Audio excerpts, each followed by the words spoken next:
የኤሌክትሪክ መኪና ባለቤቶች ይቅርታ አድርጉልኝ፣ አንድ ደስ የማይል ነገር ከጊዜ ወደ ጊዜ እየተፈጠረ ይገኛል። የነዳጅ ዋጋ በጨመረ ቁጥር የትራንስፖርት ዋጋም በዚያው መጠን አንዳንድ ጊዜ እንደውም ከነዳጅ ዋጋ በላይ እየጨመረ ይገኛል። ትክክል ነው። የነዳጅ መኪናዎች ነዳጅ ስለሚያስፈልጋቸው ዋጋው መጨመሩ የትራንስፖርት ዋጋውን ቢጨምሩ ላይፈረድባቸው ይችላል። ችግሩ የሚመጣው ግን የኤሌክትሪክ መኪናዎችን በተመሳሳይ የትራንስፖርት ዋጋ እየጨመሩ መሄዳቸው ነው። ይህ ከሆነ ታዲያ ምንድን ነው ጥቅሙ? የኤሌክትሪክ መኪናዎችን መንግስት በብዛት ወደ ሀገር ውስጥ ማስገባቱ ለማን ነው የሚጠቅመው? የነዳጅ ዋጋ በዓለም አቀፍ ደረጃ በተለያዩ ምክንያቶች እየጨመረ ይሄዳል። የትራንስፖርት ዋጋ በነዳጅ መኪናዎችም ላይ በኤሌክትሪክ መኪናዎችም ላይ በተመሳሳይ እየጨመረ ይሄዳል። ስለዚህ እንደ ፈረስ ራይድ ያንጎ ላሉ የትራንስፖርት አቅራቢ ተቋማት አንድ ጥያቄ ለመጠየቅ እገደዳለሁ።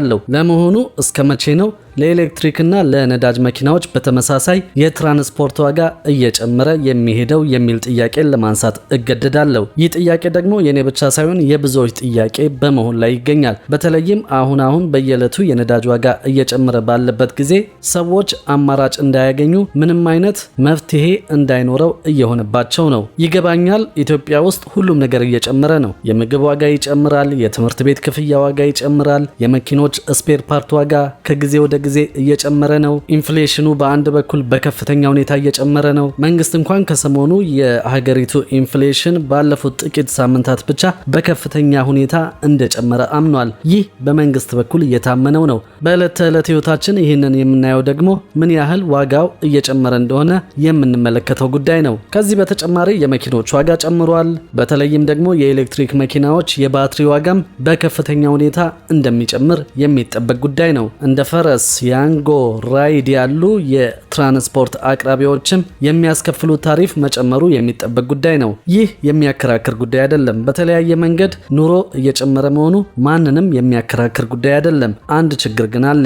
ነዳጅ በጨመረ ቁጥር ሁሉም መኪና ላይ ሁሉም ትራንስፖርት ላይ የትራንስፖርት ዋጋ በከፍተኛ ሁኔታ በተመሳሳይ መንገድ እየጨመረ ይገኛል። ይህ ግን ተገቢ አይደለም። እንዲህ የሆነም ይቀጥል ከሆነ የትራንስፖርት ተጠቃሚው ከነዚህ ከኤሌክትሪክ መኪናዎች ምንድነው የሚያገኘው ትርፍ? የኢትዮጵያ መንግስት እንግዲህ እነዚህን የኤሌክትሪክ መኪናዎች ወደ ሀገር ውስጥ በስፋት እንዲገቡ ትልቅ ትኩረት ሰጥቶ እየሰራ የሚገኘው አንደኛ የነዳጅ ጥገኝነትን በከፍተኛ ሁኔታ ለመቀነስ ነው። ሁለተኛ ደግሞ ተመጣጣኝ የሆነ የትራንስፖርት አማራጭን ለማቅረብ እንደሆነ በተደጋጋሚ ጊዜ እየገለጸ ይገኛል። ገበያ ላይ ግን ይህ የሆነ አይደለም። ለዚህም ነው ምንድነው ልዩነቱ?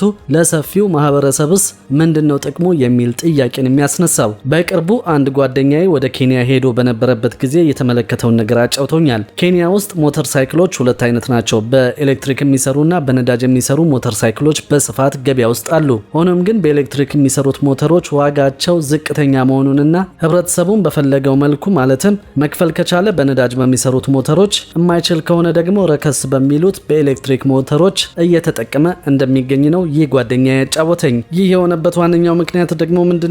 የኤሌክትሪክ ሞተሮች የሚያወጡት ዕለታዊ ወጪ ዝቅተኛ በመሆኑ የትራንስፖርት ዘርፉ ላይ የተሰማሩ ተቋማት ዋጋቸውንም ማለትም የታሪፉን ዋጋ ዝቅ አድርገው ለህብረተሰቡ አማራጭ እያቀረቡ በመሆኑ ነው። ይህ ነው እንግዲህ አንደኛው የኤሌክትሪክ መኪና ወይም ደግሞ የኤሌክትሪክ ሞተር ጠቀሜታ። ኢትዮጵያ ውስጥ ግን ይህ የሆነ አይደለም። በአንድ በኩል የኤሌክትሪክ መኪና መጠቀም ጠቀሜታው ያለው መልካም ነገር የተለያዩ ነገሮች እየተነሱ ይጨበጨብለታል። ተጠቃሚው ማህበረሰብ ጋር ሲደርስ ግን ምንም ለውጥ እየታየ አይደለም። እዚህ ጋር መንግስትም እጁን በትክክል ማስገባት ይኖርበታል። ይህ ማለት እንግዲህ እነዚህን የትራንስፖርት አገልግሎት ሰጪዎችን እንዲጎዳ ወይም ደግሞ አሽከርካሪዎች ላይ ጫና እንዲያደርስ አይደለም። ግን አንድ ትልቅ ጥያቄ መጠየቅ ይኖርበታል። የት ጋ ነው ሚዛናዊ የሆነ የንግድ ስርዓት እየተካሄደ ያለው የሚል ትልቅ ጥያቄ ማንሳት ይኖርበታል። መቼም እንግዲህ የትራንስፖርት አገልግሎት ሰጪዎች የትራንስፖርት ታሪፍን ሲጨምሩ ነዳጅን ብቻ ከግምት እንደማያስገቡ ሁሉም ሰው ሊያውቀው ይገባል። ይህንን እኔም እጋራዋለሁ።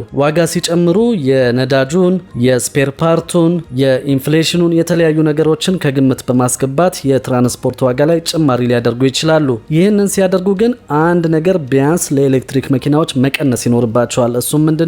የነዳጅ ዋጋ በጨመረ ቁጥር ለነዳጅ ዋጋ መጨመር ምክንያት የሆነውን ሂሳብ ለኤሌክትሪክ መኪናዎች ቀንሰው ታሪፉን ዝቅ አድርገው ለማህበረሰቡ ማቅረብ ግዴታቸውም ነው። ይህንን ማድረግም ይጠበቅባቸዋል። ይህ ካልሆነ ግን ለውጡ ለማንም የሚታይ አይሆንም። ስለዚህ እንግዲህ አንድ ነገር መወሰን ይኖርበታል። እነዚህ የትራንስፖርት አገልግሎት የሚሰጡ ኩባንያዎች ከተቻለ ተፎካካሪ የሆነ አሰራር ይዘው መቅረብ፣ በነዳጅ ለሚሰሩ መኪናዎች ትንሽ ከፍ ያለ፣ በኤሌክትሪክ ለሚሰሩ መኪናዎች ደግሞ ዝቅ ያለ የትራንስፖርት ታሪፍ ማውጣት ይጠበቅባቸዋል። ይህ የማህበረሰብ ኃላፊነታቸው እንደሆነ ሊሰማቸው ይገባል።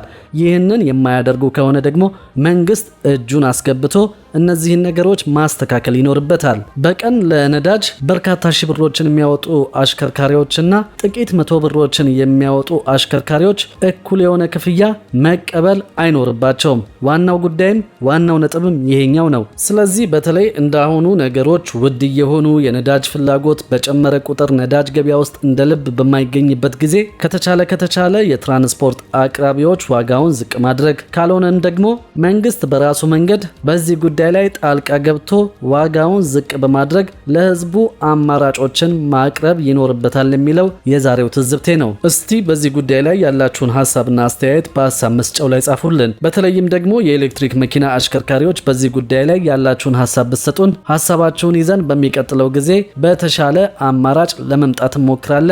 መልካም ጊዜ።